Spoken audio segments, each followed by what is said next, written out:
Hello दोस्तों, quick catch में आपका स्वागत है। हम लोग करंट अफेयर की सीरीज में आगे बढ़ते हैं आज। और पेपर 12 फरवरी को है। सबसे पहले बीपीएससी का ही पेपर है 12 फरवरी को। उसी को ध्यान में रखते हुए हम लोग करंट अफेयर बना रहे हैं। इसके अलावा अदर एग्जाम के लिए भी यही उपयोगी करंट अफेयर रहेगा। हम लोग करंट अफेयर की ओर चलते हैं और आज हम लोग करंट अफेयर में सबसे पहले बात करेंगे जीआई टैग की। किस राज्य को, किस क्षेत्र को जीआई टैग किस वस्तु में दिया जाता है, इसको हम बात करेंगे। और जीआई टैग होता क्या है इसकी भी बात कर लेते हैं कि जीआई टैग होता क्या है ये। ठीक है। जीआई टैग क्यों दिया जाता है और जीआई टैग देने के पीछे कारण क्या होता है और उसका महत्व क्या होता है, ये हम जानते हैं। पहले हम ये जानते हैं जीआई टैग का फुल फॉर्म क्या होता है।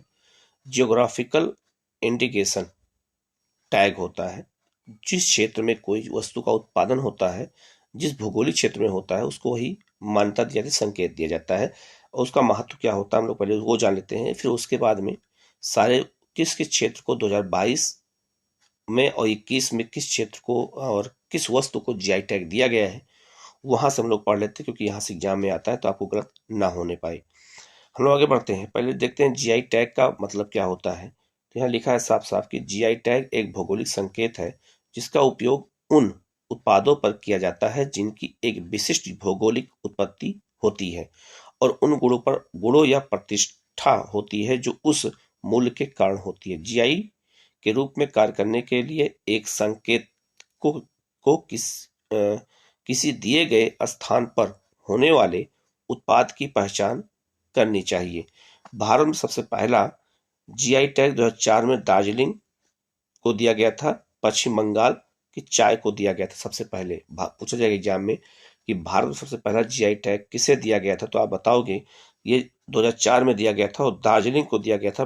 वेस्ट बंगाल में चाय को दिया गया था। तो दार्जिलिंग में चाय ज्यादा होता है, पश्चिम बंगाल में है, तो इसीलिए उसको ये दिया जाता है, दिया गया था पहली बार। ठीक है, आगे बढ़ते हैं हम लोग। कौन कौन से जीआई टैग दिए गए हैं और जीआई टैग के फायदे कौन कौन से, पहले ये भी जान लेते हैं।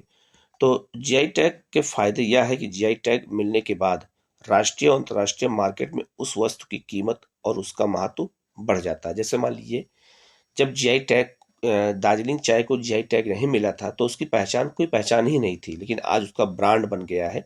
आज दार्जिलिंग चाय के महत्व पूरी दुनिया में है। और क्यों हुआ? क्योंकि उसे जीआई टैग मिल गया।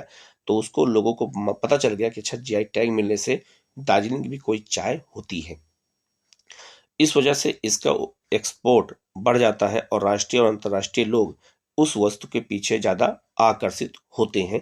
जीआई टैग देने का मतलब यही होता है। आगे लिखा है कि भारतीय संसद ने 1999 में रजिस्ट्रेशन एंड प्रोटेक्शन एक्ट के तहत जीआई टैग लागू किया था। अब भारत में 400 से ज्यादा उत्पादों को जीआई टैग मिल चुका है। अब आपसे पूछा जा सकता है कि जीआई टैग कौन देता है, तो सरकार द्वारा दिया जाता है। उसके लिए कानून कब बनाया गया था? तो 1999 में कानून बनाया गया था। तभी से हमारे देश में जीआई टैग की प्रावधान प्रक्रिया प्रारंभ हो गई थी। तो जीआई टैग का फुल फॉर्म क्या होता है, जीआई टैग क्यों दिया जाता है, उसका लाभ क्या है, मैंने बता दिया है। अब हम लोग देख लेते हैं कि 2021 और 22 के विभिन्न उत्पादों को जो जीआई टैग मिला है, ये करंट अफेयर से जोड़ के आपसे एग्जाम में पूछा जाएगा कि किस वस्तु को जीआई टैग दिया गया है। तो हम लोग बात कर लेते हैं उत्तराखंड की। सबसे पहले बात करेंगे कि उत्तराखंड स्टेट को किस कौन कौन से जीआई टैग मिले हैं, इनकी बात कर लेते हैं। तो उत्तराखंड को प्राप्त जीआई टैग कौन कौन से हैं? कुमायूं का चिउरा तेल, ये जो उत्तराखंड है, यहाँ पर कुमायूं की पहाड़ियां और यहाँ पर जो है पेड़ों से कुछ ऐसे तेल प्राप्त होते हैं जिसे चूरा तेल कहते हैं। इसको जो है जीआई टैग दिया गया है, उत्तराखंड को ये दिया गया है। दूसरा है मुनस्यारी राजमा। ये उत्तराखंड का मुनस्यारी राजमा होता है, एक वहाँ का एक क्षेत्र है वहाँ पे, और ये राजमा वहाँ उत्पादन किया जाता है, इसलिए उस क्षेत्र को ये जीआई टैग उत्तराखंड को दिया गया है। तीसरा है भोटिया दन कालीन। भोटिया जनजाति पाई जाती है उत्तराखंड में और उत्तर प्रदेश के तराई क्षेत्रों में, और वो एक कालीन का निर्माण करती है। वो कालीन की मांग देश विदेश में दोनों जगह पर है, इसलिए भोटिया दन कालीन को जीआई टैग किसको दे दिया गया? उत्तराखंड को दे दिया गया, क्योंकि इसकी उत्पत्ति और इसकी विशेषता उत्तराखंड से जुड़ी हुई है। इसके बाद में एक है एपन रंगोली। एपन रंगोली जो है घरों में लोग बनाते थे, और ये जो है उत्तराखंड की पहचान है। उत्तराखंड में लोग बनाते हैं ऐसा, और इस रंगोली को भी जीआई टैग दिया गया है उत्तराखंड में। ठीक है, इसके बाद है रिंगल क्राफ्ट या शिल्प। रिंगल क्राफ्ट या शिल्प ये भी उत्तराखंड को दिया गया है अभी हाल में। ये जो है एक तरह का शिल्प है जिससे जो है कई वस्तुओं का उत्पादन किया जाता है। इसको भी दिया गया है उसको। इसके अलावा उत्तराखंड में एक टमटा उत्पाद, तांबे के बर्तन बनते हैं, उत्पाद होते हैं वहां पे उत्तराखंड में, उसे टमटा उत्पाद कहा जाता है। कॉपर प्रोडक्शन का वो प्रोडक्ट होते हैं ये, उसको भी दिया गया है उत्तराखंड में, जीआई टैग उसको दिया गया है। इसके बाद है आपका थुलमा कंबल। थुलमा कंबल जो है ये भी उत्तराखंड की विशेषता है। ठंडी के दिनों में इस कंबल की काफी मांग होती है, काफी मोटा होता है, गर्म होता है, और इसकी उत्पत्ति उत्तराखंड में हुई, इसलिए उत्तराखंड को दिया गया। तो उत्तराखंड को 7 जो है आपको दिया गया है, क्या जीआई टैग दिया गया 7 वस्तुओं को 2021 और ये 22 में दिए गए हैं। तो करंट अफेयर में, क्योंकि करंट अफेयर जुड़े हुए हैं, तो आपसे पूछे जा सकते हैं। अन्य राज्यों को प्राप्त जीआई टैग भी देख लेते हैं। तो अन्य राज्यों को कौन कौन से जीआई टैग मिला है, तो एक है संगीत वाद्य यंत्र होता है, ये तमिलनाडु में है और इसका नाम है नरसिंह पेट्टई नागस्वरम। ये जो है एक वाद्य यंत्र है, जैसे हमारे यहाँ सितार होता है, तबला होता है, वैसे ये भी एक वाद्य यंत्र है, और ये जो है संगीत वाद्य यंत्र है और ये तमिलनाडु का है, इसलिए इसको भी जो है जीआई टैग अभी दिया गया है हाल में, ये आपको याद रखना है। इसके बाद मिथिला मखाना, मिथिला मखाना को दिया गया है, बिहार का जीआई टैग दिया गया है। मिथिला क्षेत्र में मखाना बहुत ज्यादा होता है, तो उसको भी जीआई टैग अभी हाल में दिया गया। तो एग्जाम में हो सकता है आपसे ये पूछा जा सके कि जीआई टैग जो है बिहार में हाल में किसको दिया गया है, तो मिथिला मखाना को दिया गया है। इसके बाद एक है वाड़ा कोलम चावल, या महाराष्ट्र का वाड़ा कोलम चावल जो है, ये महाराष्ट्र के कोकण वाले क्षेत्र में होता है, और ये बहुत महकता चावल, बहुत ही महकता है ये। जैसे हमारे यहाँ उत्तर भारत में बासमती चावल होता है, वैसे वहां पर वाड़ा कोलम चावल होता है। तो ये जो बहुत इंपॉर्टेंट है, ये महाराष्ट्र का है, इसको जीआई टैग दिया गया है। इसके बाद एक आम को दिया गया है केरल में, और एक मिर्च को दिया गया है, कोटेटूर आम, और यहाँ पे एडियूर मिर्च, ये दोनों बहुत फेमस हैं। और ये जो है केरल को दिया गया है, मालाबार तट पे ज्यादा होता है, जो केरल का मालाबार वाला तट क्षेत्र है, यहीं पर ये आम होता है और ये मिर्च होता है। इसको केरल का जीआई टैग इसको दिया गया है, पहचान हो गई। अब एक बहुत इंपॉर्टेंट है कन्याकुमारी लौंग। कन्याकुमारी लौंग जो है ये तमिलनाडु का बहुत फेमस है, और इसको जो है वहां पे जीआई टैग दिया गया है। कन्याकुमारी लौंग बड़ी बड़ी होती है और देखने में बहुत सुंदर लगती है, तो इसको जीआई टैग अभी दिया गया है। अगला है करिपुर कलमकारी पेंटिंग, ये तमिलनाडु का है, ये अभी जो कपड़ों पे पेंटिंग की जाती है, इसको भी अभी जो है हाल में तमिलनाडु को ये जीआई टैग दिया गया है। इसके बाद है सफेद प्याज। आप सफेद प्याज का ये इमेज देख सकते हैं।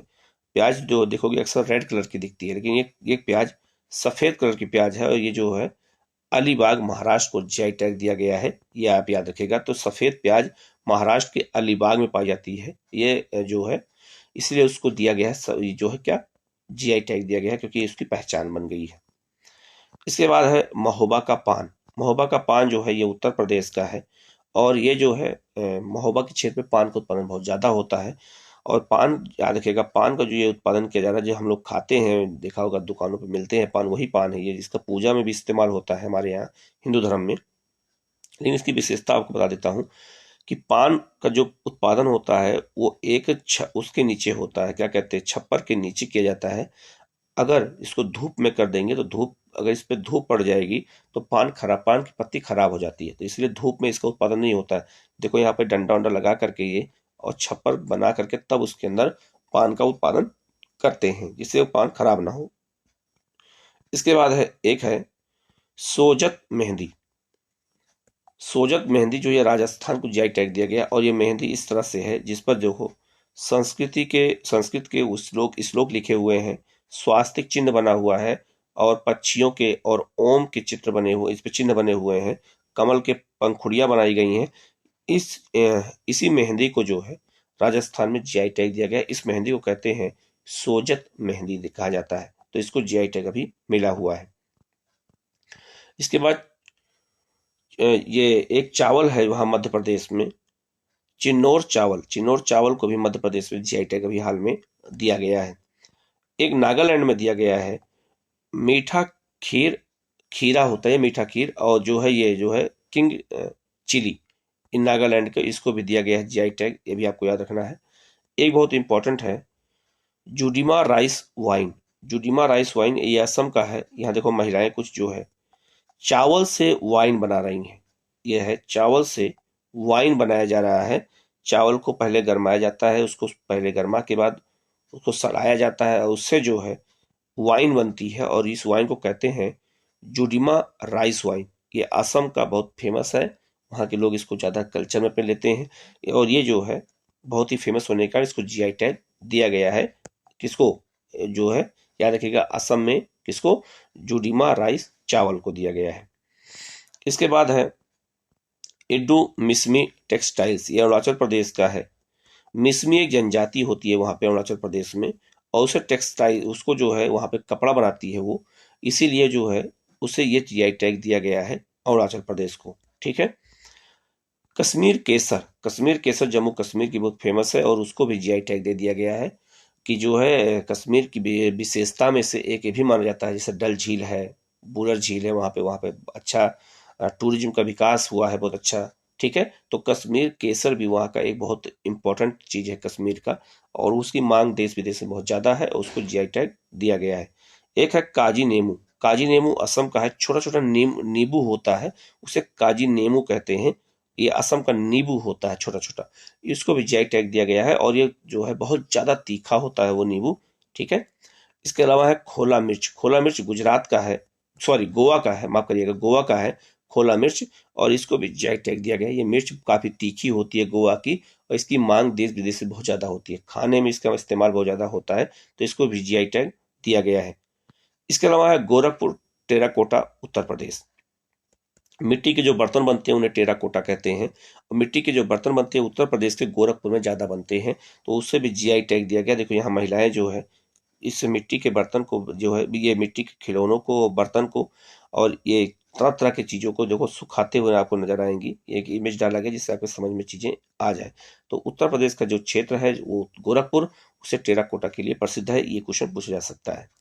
इसके अलावा डिंडीगुल ताले, डिंडीगुल कहाँ पर है? तो डिंडीगुल तो आपका तमिलनाडु में है, और यहाँ के ताले बहुत फेमस है। देखो आप ताले डिजाइन, बिल्कुल आप इस तरह की डिजाइन आपको पहले मिलती थी, आजकल ऐसे डिजाइन के ताले नहीं आते हैं हमारे उत्तर भारत में, लेकिन दक्षिण भारत में इस तरह के ताले डिंडीगुल ताल में बनते थे, इसीलिए ये काफी फेमस है। आपने सुना होगा उत्तर भारत में अलीगढ़ के भी ताले बहुत फेमस है, तो आने वाले समय में अलीगढ़ को भी जीआई टैग दिया जा सकता है। ठीक है, तो जो कुछ शहर कुछ उत्पादन के लिए फेमस होते हैं उन्हीं को जीआई टैग दिया जाता है। इसके बाद है आपका एक बहुत फेमस है झारखंड का, और झारखंड का फेमस है सोहराई खोवर पेंटिंग। ये झारखंड का सोहराई खोवर पेंटिंग जो होती है, ये देखो इसमें तरह तरह की पेंटिंग की जाती है, और इसकी पेंटिंग खासकर घरों के दीवारों पर की जाती है। देखो ये मिट्टी का घर है, और मिट्टी के घर के ऊपर छप्पर बना हुआ है, और उसी के दीवार पर देखो ये कमल के फूल को, अलग अलग जानवरों के डिजाइन को कर करके इस घर को अच्छा महत्व बनाया जाता है, जिससे आकर्षण लगे, और लोग इसको दीवारों पर बनाते हैं, जमीन पे बनाते हैं, लकड़ी पे बनाते हैं, कागज पे बनाते हैं, और उस पे क्या कहते हैं, कपड़े पे बनाते हैं। तो ये सोहराई खोर पेंटिंग जो है ये झारखंड का बहुत पहचान है, जहाँ जनजातियों द्वारा किया जाता है, तो इसको भी जीआई टैग दिया गया। तो आपसे पूछा जा सकता है कि सोहराई खोबर पेंटिंग कहाँ फेमस है और उसको जीआई टैग मिला है या नहीं मिला है, तो उसको मिल चुका है, और यह घरों के दीवारों पर ये पेंटिंग बनाई जाती है। ठीक है, ये कुछ जीआई टैग थे जिससे जुड़े हुए मैंने आपको बता दिया है। ये 2021-22 में जीआई टैग इनको दिया गया है, आप इनको नोट कर लीजिएगा। इनको आप खुद 2-3 बार आप वीडियो सुनेंगे, याद करेंगे, तो आपको बिल्कुल याद हो जाएगा, आपको कोई प्रॉब्लम नहीं आएगी इसमें। ठीक है, लेकिन क्वेश्चन यहाँ से 1-2 क्वेश्चन रहते हैं, कभी कभी 4 क्वेश्चन रहता है, इसमें मिलाने को आ जाता है, तो एक साथ एक ही क्वेश्चन में 4 जो है जीआई टैग के नाम दे करके स्टेट पूछ देगा, मिलाने को दे देगा, तो एक साथ 4 क्वेश्चन उसने पूछ दिया, तो कम से कम अगर हमें याद नहीं रहेगा तो हमें उसका गलत हो जाएगा। ठीक है, एक मिथिला मखाना जो याद रखना, हो सकता है क्वेश्चन ये आ जाए। ठीक है, और जो है इस वीडियो को आप लोग लाइक करिएगा, शेयर करिएगा, और चैनल को सब्सक्राइब कर लीजिएगा, जिससे आपके पास जो है नोटिफिकेशन सबसे पहले पहुंच जाए और आप उसका लाभ उठा सके। Okay, thank you.